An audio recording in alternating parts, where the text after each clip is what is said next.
Ano kung sasabihin ko sa iyo na ang pinakapinsalang sagot sa pagtataksil ay wala ng sagot? Hindi galit, hindi pagmamakaawa, hindi pati pagpapaliwanag, katahimikan lang. Dahil ang katahimikan ay hindi walang laman, puno ito ng mga sagot. Pinipilit nitong mag-isa silang harapin ang bigat ng kanilang sariling mga desisyon at ang bigat na iyon, bibigat sa kanila. Isang lalaki ang minahal ang isang babae ng lubos. Ibinigay niya sa kanya ang kanyang puso, ang kanyang oras, ang kanyang lakas. At isang araw, nang walang babala, iniwan siya nito. Baka naiinip siya. Baka akala niya ay makakakita siya ng mas mabuti. Baka iniisip niyang hindi siya aalis sa kanyang isip, pero hindi niya inasahan ang susunod. Karamihan sa mga lalaki sa kanyang posisyon ay kakabahan.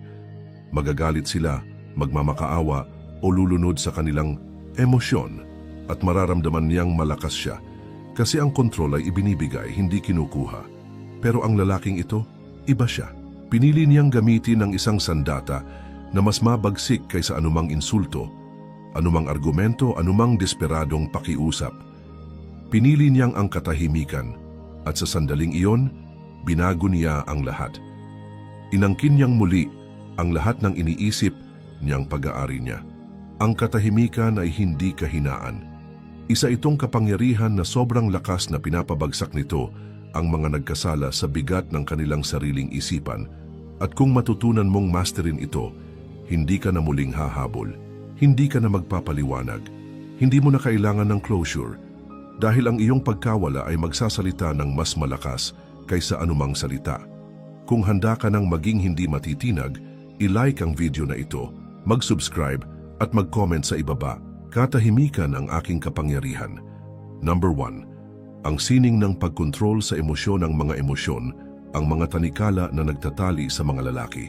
Kapag hinayaan mong kontrolin ka nila, nagiging predictable ka, mahina at madaling manipulahin. Inaasahan niyang magre-react ka, inaasahan niyang magagalit ka, desperado, marahil galit. Dahil hanggat may reaksyon ka, alam niyang may halaga ka pa sa kanya. Pero sa sandaling tumigil ka, sa sandaling magbago ka, lilipat ang kapangyarihan. Isipin mo ito, aalis siya. Inaasahan niyang hahabulin mo siya. Hihintayin niyang makakatanggap siya ng text, tawag o isang pagputok ng emosyon. Baka nga mag-post pa siya online. Umaasang makakakuha siya ng reaksyon mula sa iyo. Pero ang makikita niya, katahimikan. Walang pagmamakaawa, walang pagpapaliwanag, walang desperadong pagsubok na magbalik loob. Isang puwang na dating puno ng iyong atensyon. At ang puwang na iyon, hahantong ito sa kanya dahil kapag ang isang tao ay umaasa ng isang emosyonal na pagsabog ngunit walang natamo, magsisimula siyang magtaka sa lahat. Bahalaga ba ako? Talaga bang minahal niya ako? Bakit hindi siya sugatang sugat? At dito magsisimula ang laro ng isipan.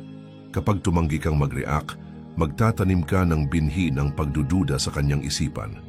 Habang tumatagal ang iyong katahimikan, mas lalakas ang pagdududang iyon. Unawain mo ito. Ang pagiging reactive ay kahinaan. Ipinapakita nito sa mga tao kung paano ka pababagsakin. Binibigyan ka nito ng kontrol. Pero ang kontrol sa emosyon, iyan ang tunay na dominasyon. Ang lalaking hindi matitinag ay hindi matitinag. Ang lalaking tumanggi mag-react ay nagpapalakas sa mundo upang mag-react sa kanya. Madali ang magalit, mahina ang magmakaawa, pati ang mga insulto at paghihiganti ay nagpapakita na may pakialam ka pa. Pero ang katahimikan ay nakakatakot dahil ang katahimikan ay kawalan ng pagpapahalaga at ang pagpapahalaga ang hinahanap niya. Kailangan niyang malaman na mahalaga siya, na may epekto siya, na nasasaktan ka nang wala siya. Pero kapag wala kang ipinakita, kapag nagpatuloy ka na parang hindi siya kailanman nag-exist, para itong binura siya sa iyong buhay. At ang sakit na yon, karamihan sa mga tao, hindi nila kayang tiisin. Dito, karamihan sa mga lalaki bumagsak. Akala nila ang pagputol ng ugnayan ay nangangahulugang maghihintay lang sila sa dilim. Lihim na umaasa na babalik siya. Hindi iyon kapangyarihan, isa lang iyon pang-attach. Ang tunay na kontrol sa emosyon ay hindi lang basta putulin siya, titigil ka ng mag-alala. magiging walang pakialam ka, gagalaw ka ng may layunin, disiplina, at focus. Walang pag-aalinlangan, walang pagsisisi, walang pangangailangan ng closure. Pag-aralan mong kontrolin ang sarili at makokontrol mo ang sitwasyon. Magiging hindi matitinag ka, hindi mababasa, isang puwersa na hindi kayang manipulahin. At sa sandaling iyon, mararamdaman niya ito, na wala ang kapangyarihan na mayroon siya sa iyo. Kung handa ka nang bawiin ang kontrol, i-like ang video na ito, mag-subscribe at mag-comment sa ibaba, ako ay hindi matitinag. Number 2. Ang batas. Ang reverse psychology, ang kalikasan ng tao, ay nakalaan para sa isang bagay. Ang nais laging makuha ang hindi natin maabot. Kung gaano kabilis at kadali makuha ang isang bagay, ganoon ito nagiging hindi gaanong mahalaga. Kaya't ang desperasyon ay nagtataboy at ang kawalang pakialam ay umaakit. Sa sandaling tumigil kang maghabol, pinipilit mo siyang magtaka kung bakit.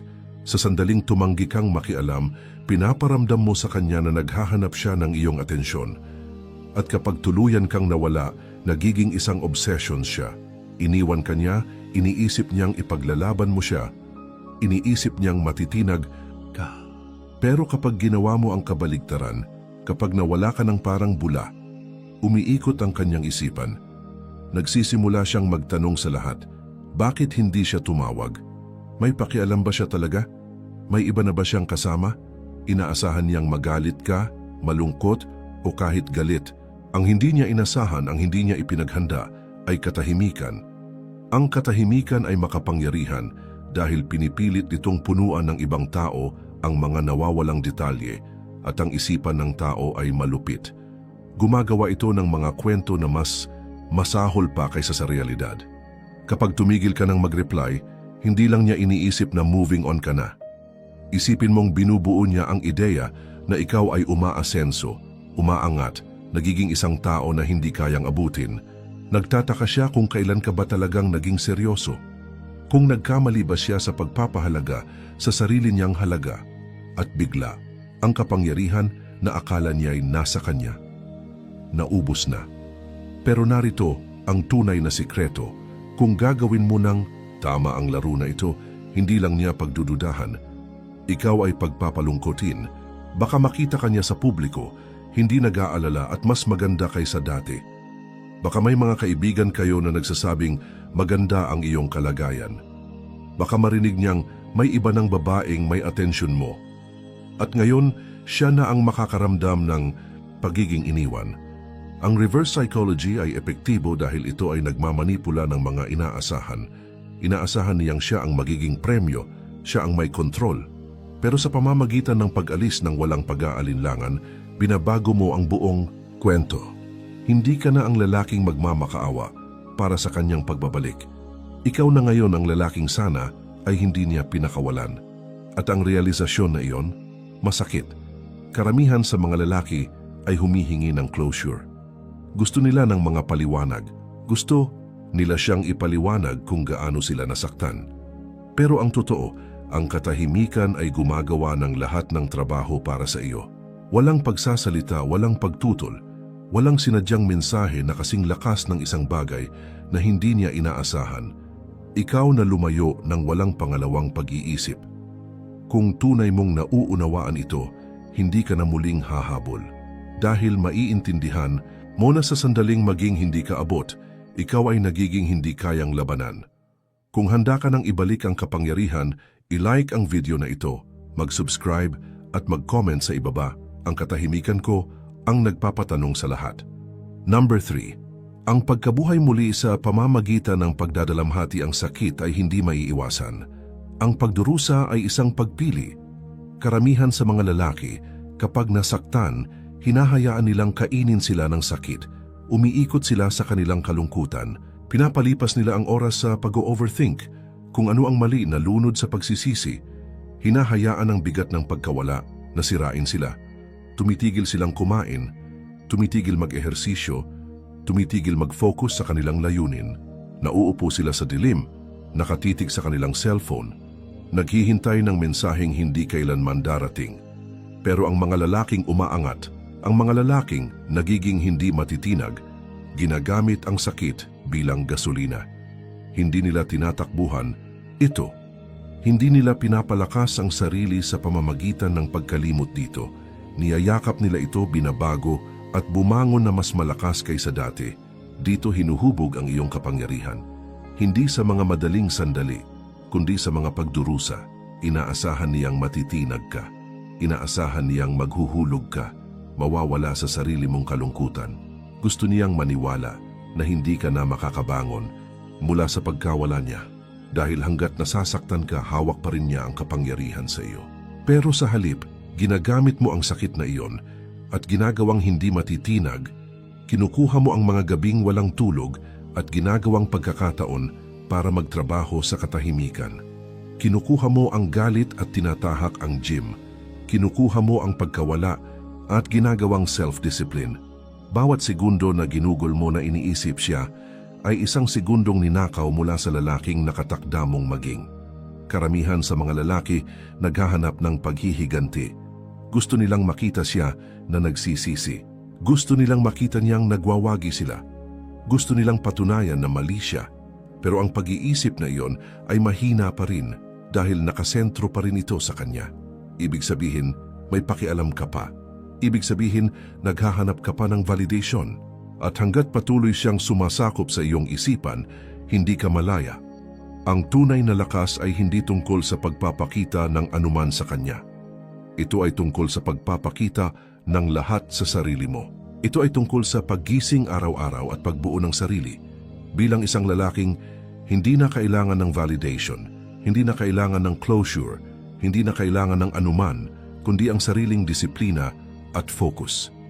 Ito ang pagbabago na naghihiwalay sa mga mahihinang lalaki at makapangyarihang lalaki. Ang mga mahihinang lalaki ay nananatiling sugatan, naghihintay na magbalik siya. Ang mga makapangyarihang lalaki ay umaangat ng mataas, kaya't sa oras na magbalik siya, hindi na siya makikilala.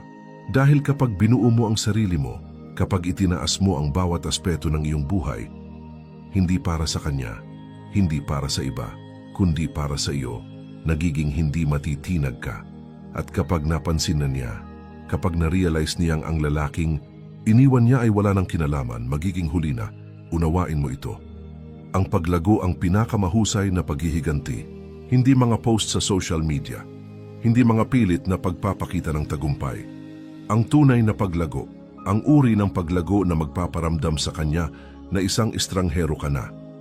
Habang inaasahan niyang magdurusa ka, ikaw ay magiging isang bersyon ng sarili mo na hindi kailanman magiging buo kung wala ang sakit na ito.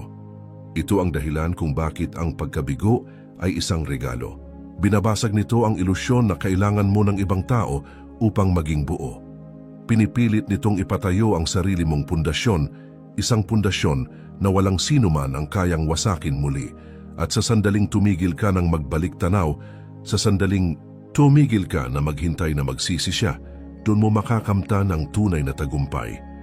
Dahil ngayon, siya ay wala ng halaga. Walang tagumpay sa kanyang pagsisisi. Ang tagumpay ay nasa iyong pagbabagong buhay. Ang tagumpay ay sa pagiging isang lalaking hindi na alintana ang pakiramdam ng iba. Ito ang iyong muling kapanganakan. Dito mo titigil bilang isang lalaking kontrolado ng kanyang emosyon at magiging isang lalaking kontrolado ang kanyang kapalaran. Walang kalungkutan, walang kahinaan, walang paghihintay. Bumangon mula sa mga abo. Yakapin ang disiplina. Ipasok ang iyong buong kapangyarihan. Kung handa ka ng magbago, i-like ang video na ito, mag-subscribe at mag-comment sa ibaba. Ang sakit ay nagiging gasolina ng aking evolution. Number 4. Ang attraction ng detachment. Walang mas malakas kaysa sa isang lalaking hindi nangangailangan ng validation. Isang lalaking payapa sa kanyang sarili, na hindi naghahanap ng approval, na hindi nakatali sa anumang resulta. Ang lalaking iyon ay may magnetikong aura. Ang detachment ay hindi tungkol sa pagiging malamig o walang emosyon. Ito ay tungkol sa pag-unawa na ang attachment ay kahinaan at ang desperasyon ay nagtataboy. Sa sandaling tumigil kang mag-alala kung ano ang ginagawa niya, kung sino ang kasama niya, o kung nagsisisi siya sa pag-alis, iyon ang sandaling muli niyang mapapansin ka. Bakit? Dahil ang mga babae ay naakit sa mga lalaking hindi naghahabol. Kung mas maghahanap ka, mas tatakbo siya palayo. Kung mas maghahangad ka, mas kaunti ang ibibigay niya. Pero sa sandaling umatras ka, sa sandaling magpakita ka ng kawalang interes, may magbabago. Magsisimula siyang magtaka kung bakit wala kang pakialam. Magsisimula siyang magtanong kung bakit hindi ka na nagsusumikap. Magsisimula niyang maramdaman ang pagkawala ng iyong atensyon. At ang pagkawala na iyon, yun ang magpapasakit sa kanya. Unawain mo ito. Ang detachment ay kapangyarihan. Ito ang kakayahang umalis sa anumang hindi na nakakatulong sa iyo, nang walang alinlangan, nang walang pagsisisi. Ibig sabihin, hindi ka na emosyonal na nakadepende sa iba. At ito ang pinakamatinding atraksyon na mayroon ng isang lalaki. Dahil kapag tunay mong hindi alintana, ang iyong kumpiyansa ay kumikislap. Ikaw ay kumikilos ng may layunin. Hindi ka na nakakadena sa hindi nakikitang gapos ng attachment. Karamihan sa mga lalaki nagkakamali sa pagpapanggap na detached sila. Nagpo-post sila ng mga larawan para pasilusin siya. Nagpapakita sila ng pagsusumikap na ipakita na nananalo sila. Pero ang tunay na detachment ay hindi malakas. Tahimik ito, malinaw. Walang kahirap-hirap. Kapag hindi mo na kailangang patunayan ang sarili mo, kapag hindi mo na kailangang ipakita sa mundo na okay ka, tapos na ang laban, isipin mo ang mga pinakamakapangyarihang lalaki sa kasaysayan. Ang mga hari, mga mandirigma, mga pilosopo, hindi sila yung mga humahabol para sa approval.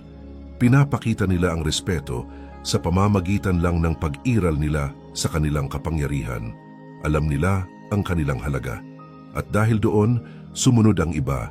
Ito ang enerhiya na dapat mong taglayin, ang lalaking hindi tinatablan, hindi gumagalaw at kayang mag-isa.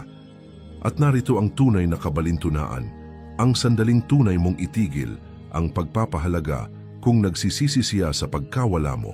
Iyon ang sandaling magsisisi siya dahil mararamdaman niya iyon. Mararamdaman niya ang pagbabago sa enerhiya at bigla nagbago ang laro. Bigla siya na ang magtatanong. Kaya't tigilan mo na ang pagtatanong kung babalik pa siya. Tigilan mo na ang paghihintay sa mensahe, sa senyales, sa isang moment ng validation. Ang focus mo ay nasa iyong misyon. Ang iyong kapangyarihan ay nasa pag-usad.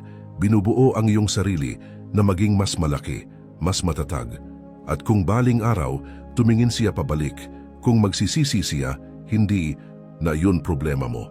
Ang isang lalaking hindi nangangailangan ng anuman, nag-aakit ng lahat. Sa sandaling maunawaan mo ito, magiging delikado ka.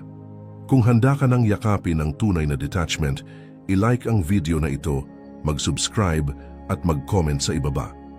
Nag-aakit ako ng lahat sa pamamagitan ng hindi kailangan ng anuman. Number 5. Ang epekto ng cold shoulder, ang katahimikan ay isang bagay. Ang presensya ng walang reaksyon, isang ibang antas ng kapangyarihan. Darating ang isang sandali, baka linggo, baka buwan, nang makita mo siya muli. Baka aksidente lang. Baka siya na ang mag-reach out. Baka lang siya ay nakatago, sumusubok na tignan mula sa malayo.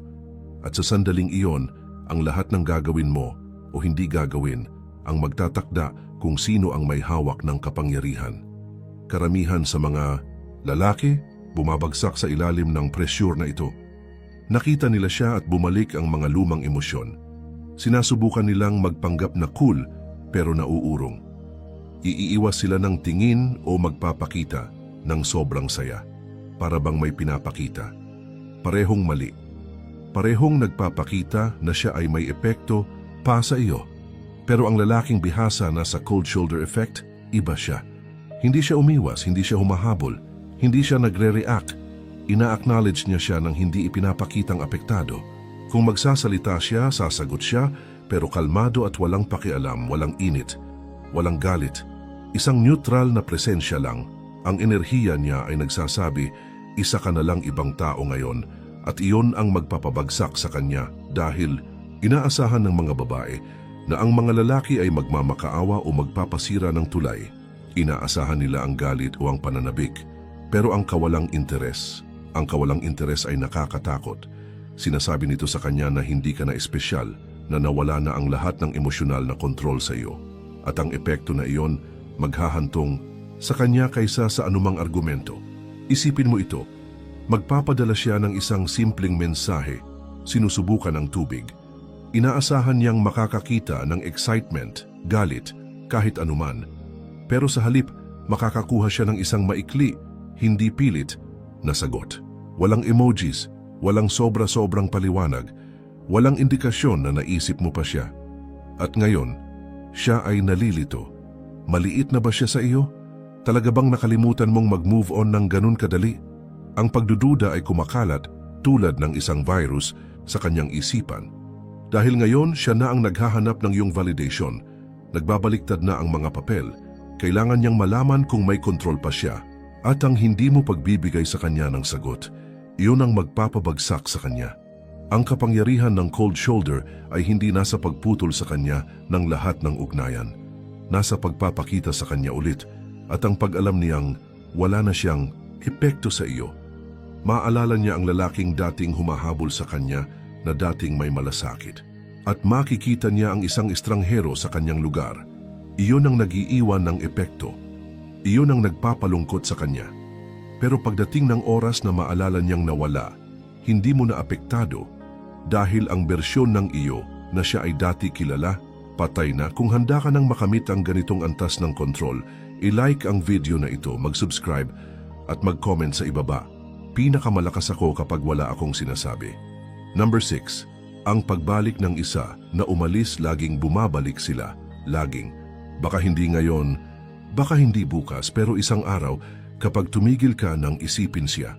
Kapag binuo mo ang iyong sarili para maging mas mataas, kapag ang iyong katahimikan ay naging malakas na, babalik siya.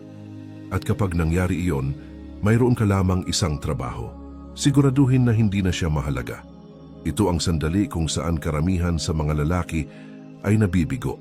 Sila ay nasasabik, iniisip nila, ito na ang pagkakataon ko, sa wakas ay nakikita niya ang aking halaga. Kinuha nila ang paino, masyado silang mabilis sumagot, pinapasok siya masyado ng madaling-madali. At agad, ang lahat ng kapangyarihan na kanilang nakuha ay nawala. Dahil ang totoo hindi siya babalik, dahil bigla niyang naisip kung gaano ka kahanga-hanga. Babalik siya dahil siya ay naging mausisa, dahil sinusubukan niyang alamin kung makakontrol pa niya ikaw. Pero ang lalaking nagbago ay hindi papasok sa bitag na ito. Kapag bumalik siya, hindi siya magmamadali. Hindi siya magsasaya. Hindi niya bubuksan ang katahimikan niya ng may kasiyahan. Mananatili siyang hindi apektado.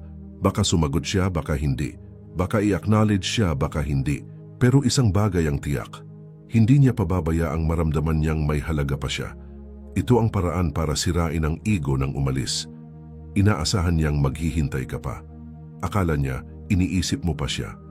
Inisip niya na itatapon mo ang lahat ng bagay kapag siya ay nag-reach out. Pero sa halip, itinuturing mo siya na parang hindi na siya mahalaga. Dati siyang iyong mundo at ngayon isa na lang siyang pangalan sa iyong telepono.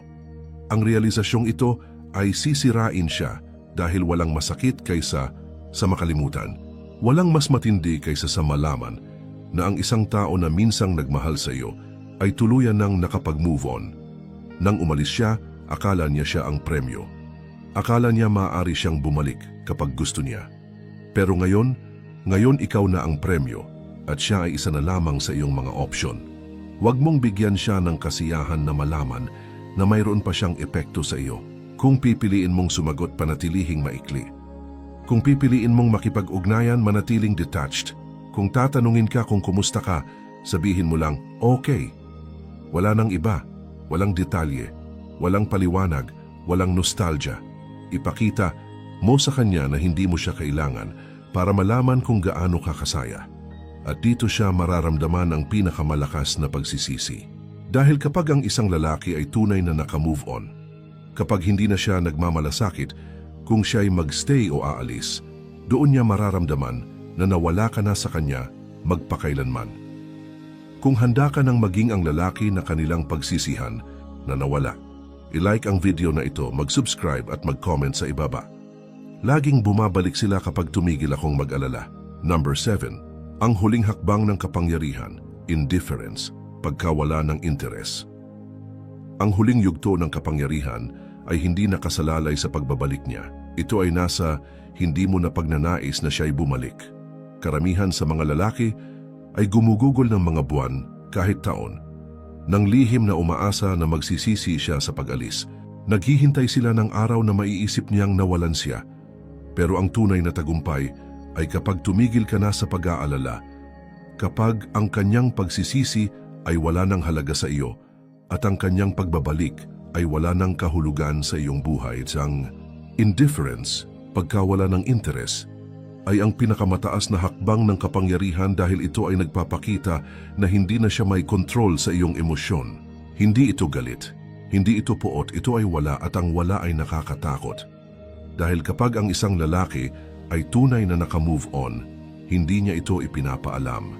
Hindi siya naghahanap ng paghihiganti. Hindi siya nangangailangan ng validation. Siya'y simpleng nawawala na sa kanyang mundo. Mentally, emotionally at spiritually, susubukan kanya. Hahanapan kanya ng mga kahinaan. Baka mag-reach out siya upang makita kung may epekto pa siya sa iyo.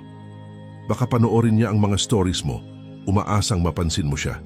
Baka mag-flirt siya sa ibang lalaki, naghihintay ng reaksyon. Pero hindi mo siya bibigyan ng anuman. Walang galit, walang selos, walang pag-usisa, tanging malamig, walang emosyon na pag-detach at iyon ang magwawasak sa kanya. Dahil sa unang pagkakataon, mararamdaman niyang siya'y pwedeng palitan. Akala niya siya'y espesyal, na may permanenteng espasyo siya sa iyong puso. Pero ngayon, nakikita niya ang katotohanan. Siya'y isa lang sa mga kabanata sa iyong kwento, hindi ang buong aklat. Ang indifference ay kalayaan. Nangangahulugan ito na natranscend mo na ang nakaraan, na nakabuo ka ng isang buhay na punong-puno at makapangyarihan. Kaya't siya ngayon ay isa na lamang tala sa iyong kasaysayan. Hindi ito tungkol sa pagpapanggap. Hindi ito tungkol sa pagpapakita na wala kang pakialam habang lihim na umaasa na babalik siya. Ito ay tungkol sa tunay na pag-move on. Ito ay tungkol sa pag-abot sa isang lugar kung saan kahit magmakaawa siya, para sa isang pagkakataon hindi mo ito kukunin dahil lampas ka na sa kanya. Karamihan sa mga lalaki ay hindi nakararating sa yugtong ito. Nanatili silang nakatigil sa kalagitnaan, nagpapanggap na naka-move on habang lihim na naghihintay. Pero ang mga lalaking bihasa sa tunay na pag-detach ay ang mga hindi matitinag. Hindi nila kailangan ng closure. Hindi nila kailangan ng mga paghingi ng tawad. Hindi nila kailangan ng anuman dahil mayroon sila. At iyon ang tunay na aral.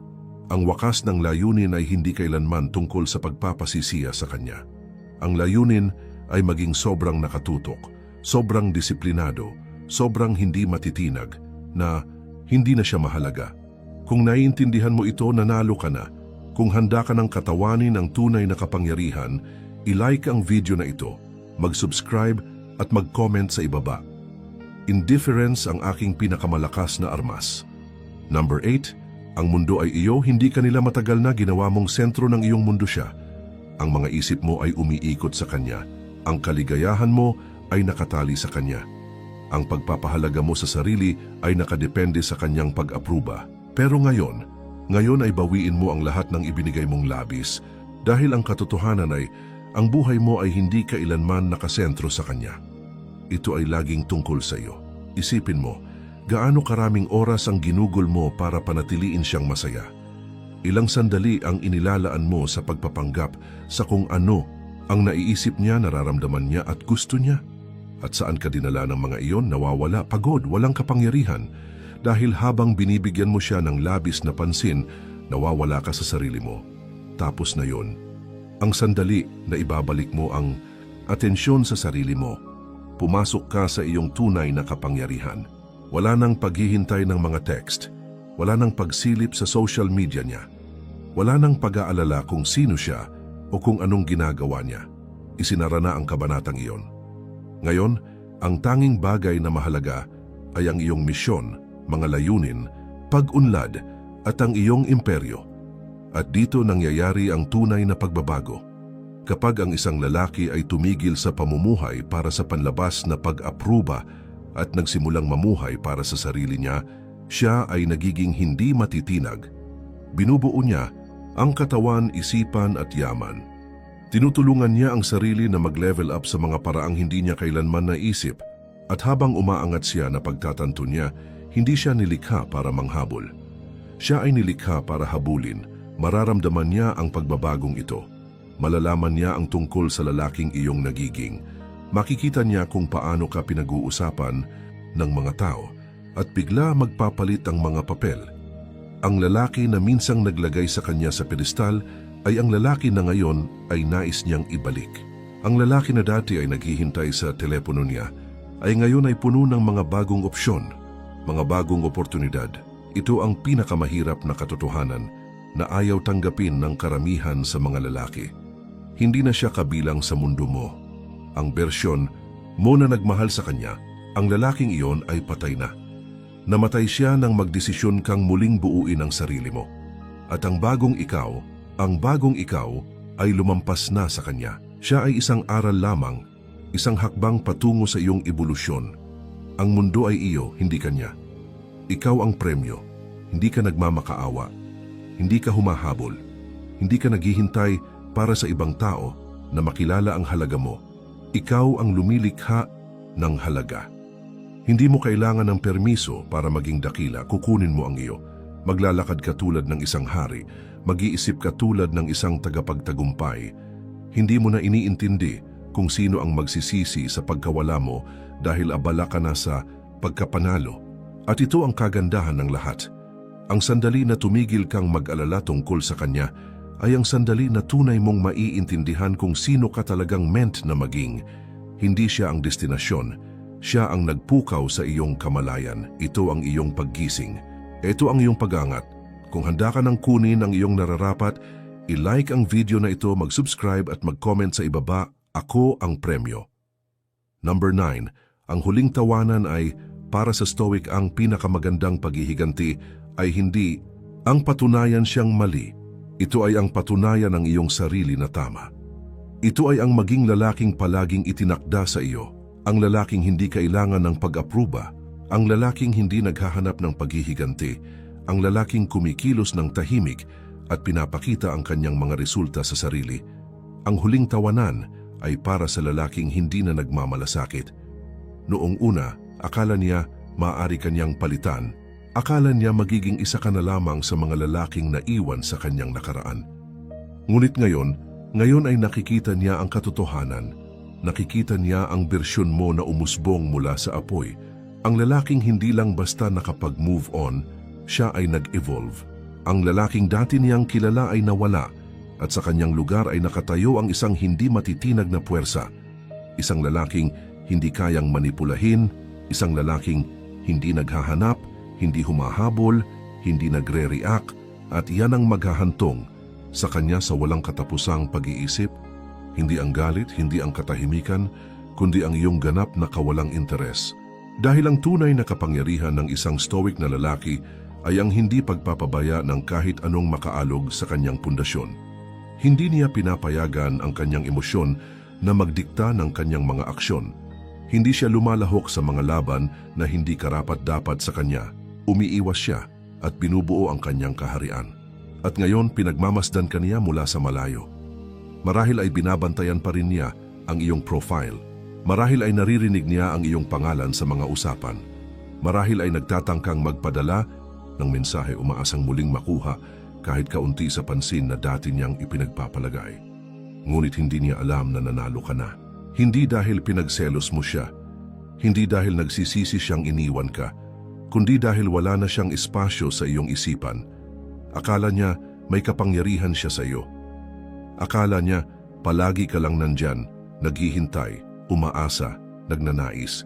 Ngunit sa halip na wala ka sa kanyang buhay at pumasok sa tagumpay, at siya ngayon ay isa na lamang multo mula sa iyong nakaraan, isa na walang halaga. Iyan ang huling yugto, hindi paghihiganti, hindi galit, kundi ganap na kalayaan. Ang sandali na hindi mo na alintana ang nakaraan, ang sandali na hindi mo na kailangan ng pagsasara, ay ang sandali na magiging hindi matitinag ka.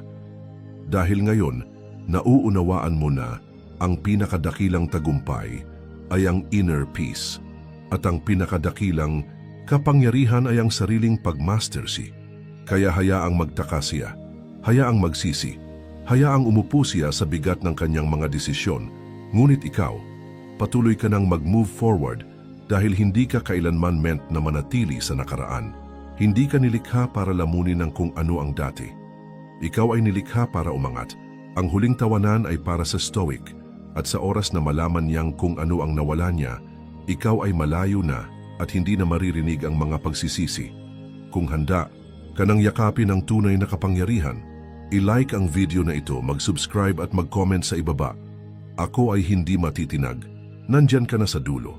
At kung talagang nakinig ka, kung talagang nakuha mo ang bawat salita, alam mo na kung ano ang dapat gawin. Ito na ang iyong sandali, ang sandali na pipiliin mong maging stoic kaysa maging mahina, paglago kaysa stagnation, kapangyarihan kaysa desperasyon. Unawain mo ito. Hindi siya ang destinasyon, siya ang catalyst. Siya ang pangyayari na nagpabago sa iyo, ang nagpatigil sa iyo at tinanong ang iyong tunay na halaga. At ngayon, nakatayo ka sa isang desisyon. Maari kang manatili sa pareho, nakulong sa nakaraan, naghihintay ng pagsasara, naghihintay ng kanyang pagsisisi. O maari kang maglakad palayo, hindi lamang sa kanya kundi sa lalaking ikaw dati. Ito ang iyong rebirth. Dito ka magiging hindi matitinag, isang lalaki na may misyon, isang lalaking hindi kailangan ng kahit anuman, isang lalaking kumukontrol ng respeto. Hindi sa puwersa, kundi sa presensya.